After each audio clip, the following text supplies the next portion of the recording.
ब्रह्मांड में वैकुंठ लोक कहाँ स्थित है?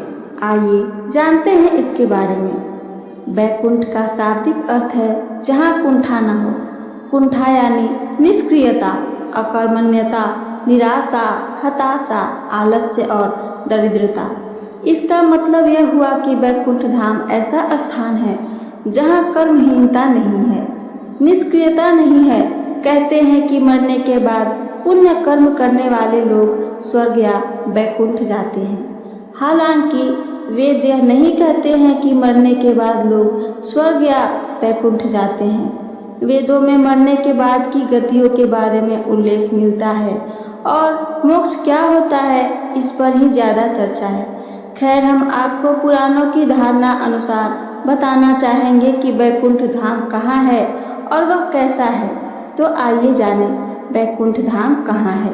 हिंदू धर्म के अनुसार कैलाश पर महादेव, ब्रह्मलोक में ब्रह्मदेव बसते हैं। उसी तरह भगवान विष्णु का निवास वैकुंठ में बताया गया है।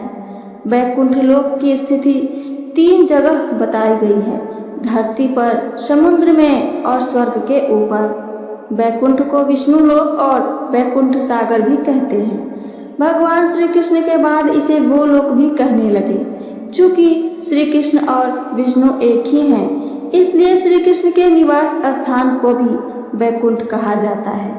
पहला वैकुंठ धाम, धरती पर बद्रीनाथ, जगन्नाथ और द्वारिकापुरी को भी वैकुंठ धाम कहा जाता है।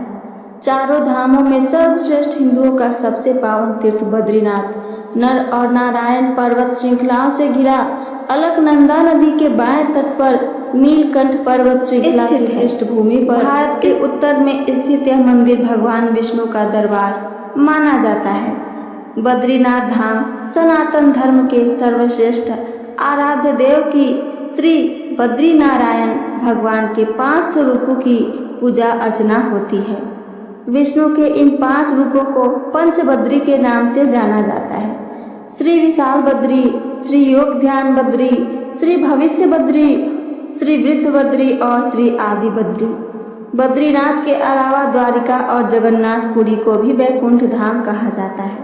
कहते हैं कि सतयुग में बद्रीनाथ धाम की स्थापना नारायण ने की थी।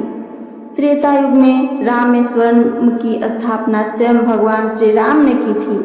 द्वापर युग में द्वारिका धाम की स्थापना योगीश्वर श्री कृष्ण ने की और कली युग में जगन्नाथ धाम को ही वैकुंठ धाम कहा जाता है। पुराणों के में धरती के वैकुंठ के नाम से अंकित जगन्नाथपुरी का मंदिर समस्त दुनिया में प्रसिद्ध है। ब्रह्मा और स्कंद पुराण के अनुसार पुरी में भगवान विष्णु ने पुरुषोत्तम नील माधव के रूप में अवतार लिया था। दूसरा वैकुंठ धाम के बारे में आइए जानें। दूसरे वैकुंठ की स्थिति धरती के बाहर बताई गई है। इसे ब्रह्मांड से बाहर और तीनों लोकों से ऊपर बताया गया है। यह धाम दिखाई देने वाली प्रकृति से 3 गुना बड़ा है। इसके देखरेख के लिए भगवान के 96 करोड़ पार्षद तैनात हैं। हमारी प्रकृति से मुक्त होने वाली हर जीवात्मा इसी परम धाम में शंख, चक्र, गदा और पद्म के साथ प्रविष्ट होती है। वहाँ से वह जीवात्मा फिर कभी भी वापस नहीं होती। यहाँ श्री विष्णु अपनी 4 पटरानियों श्रीदेवी, भूदेवी, नीला और महालक्ष्मी के साथ निवास करते हैं। इसी वैकुंठ के बारे में कहा जाता है कि मरने के बाद विष्णु भक्त पुण्यात्मा यहाँ पहुँच जाती है। पुराणों के अनुसार इस वैकुंठ की स्थिति हमारे ब्रह्मांड के परे है। जीवात्मा उस वैकुंठ की यात्रा करती है तो उसको विदा देने के लिए मार्ग में समय के देवता, प्रहर के देवता, दिवस के देवता, रात्रि के देवता, दिन के देवता, ग्रहों के देवता, नक्षत्रों के देवता, माह के देवता, मौसम के देवता, पक्ष के देवता, उत्तरायण के देवता, दक्षिणायन के देवता, सभी तलों, अतल, सुतर, पाताल आदि के देवता, सभी 33 कोटि के देवता पहले उसे पुनः किसी योनि में धकेलने का प्रयास करते हैं या वैकुंठ जाने देने से रोकते हैं। लेकिन जो जीवात्मा प्रभु श्री विष्णु की शरणागति होता है उसको ये सभी एक पाद विभूति के अंतिम सीमा तक जाते हैं और श्रीपाद विभूति के बाहर प्रवाहित होने वाली विरजा नदी के तट पर छोड़ देते हैं। इसी एक पाद विभूति में हमारा संपूर्ण ब्रह्मांड और सारे लोक अवस्थित है। इस एक पाद विभूति की सीमा के बाद शुरू होता है बैकुंठ धाम। पौराणिक मान्यता है कि इसी बैकुंठ धाम और एक पाद विभूति के मध्य विरजा नामक एक नदी बहती है। इस नदी से ही त्रिपाद विभूति शुरू होती है, जो बैकुंठ लोक है। मुक्त होने वाले जीवात्मा को जब सभी देवता विरजा नदी तक छोड़कर जाते हैं, तब वह जीवात्मा नदी में डुबकी लगाकर उस पार चली जाती है। उस पार से पार्षदगण उसको सीधे श्री हरि विष्णु के पास ले जाते हैं। वहाँ वह उनके दर्शन करके परम आनंद को प्राप्त करता है। इस प्रकार त्रिपाद विभूति में ही वह जीवात्मा सदा के लिए स्थापित हो जाती है। पुराणों में इस बैकुंठ धाम का बड़ा ही रोचक चित्रण किया गया है। हे अर्जुन, अव्यक्त अक्षर इस नाम से कहा गया है। उसी अक्षर नामक अव्यक्त भाव को परम गति कहते हैं तथा जिस सनातन अव्यक्त भाव को प्राप्त होकर मनुष्य वापस नहीं आते, वह मेरा परम धाम है। गीता के अध्याय 8 श्लोक 21, तीसरा बैकुंठ धाम। भगवान श्री कृष्ण ने द्वारिका के बाद एक और नगर बसाया था जिसे बैकुंठ कहा जाता था। कुछ इतिहासकारों के मुताबिक अरावली की पहाड़ी श्रृंखला पर कहीं बैकुंठ धाम बसाया गया था, जहां इंसान नहीं सिर्फ साधक ही रहते थे। भारत की भौगोलिक संरचना में अरावली प्राचीनतम पर्वत है।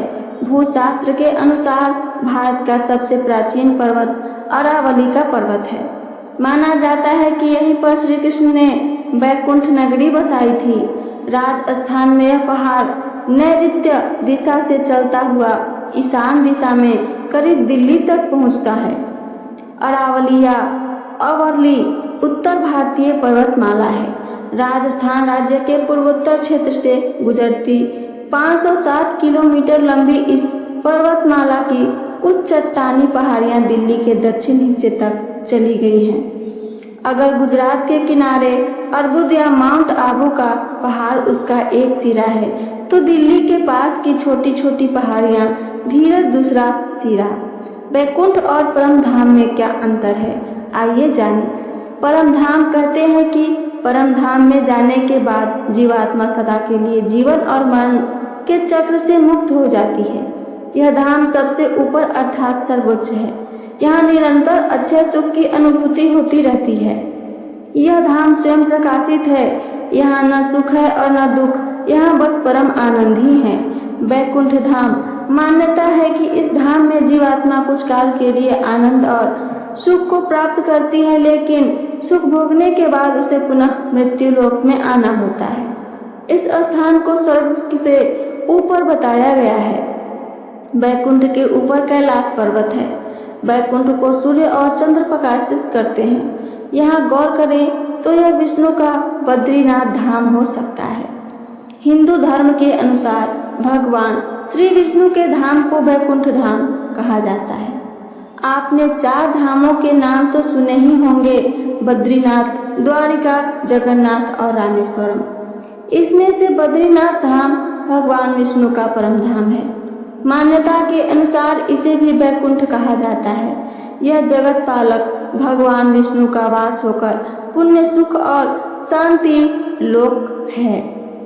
हे अर्जुन, जिस परम पद को प्राप्त होकर मनुष्य लौटकर संसार में नहीं आते, उस स्वयं प्रकाश परम पद को न सूर्य प्रकाशित कर सकता है, न चंद्रमा और न ही अग्नि।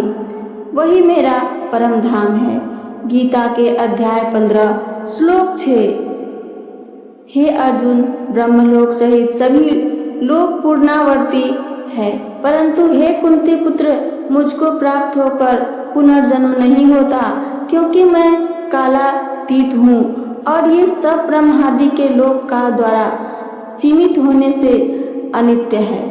अंत में आइए आगे सुनते हैं, क्या हम वैकुंठ प्राप्त कर सकते हैं? जी हाँ, वैकुंठ केवल एक स्थान नहीं, वह एक स्थिति है। यदि हमारे हृदय में शुद्ध भक्ति, सेवा भाव और कोई द्वेष, मोह, माया नहीं है, तो वही हृदय स्वयं वैकुंठ बन सकता है। भगवान श्री विष्णु कहते हैं, नाहं वसामि वैकुंठे योगिनां हृदय न च मद्भक्ता यत्र गायन्ति तत्र तिष्ठामि नारद। अर्थात हे नारद, मैं न वैकुंठ में रहता हूँ न योगियों के हृदय में। जहाँ मेरे भक्त प्रेम से मेरा नाम गाते हैं वही मैं निवास करता हूँ। तो ये थी मेरी आज की कथा और इससे जुड़ी जानकारी।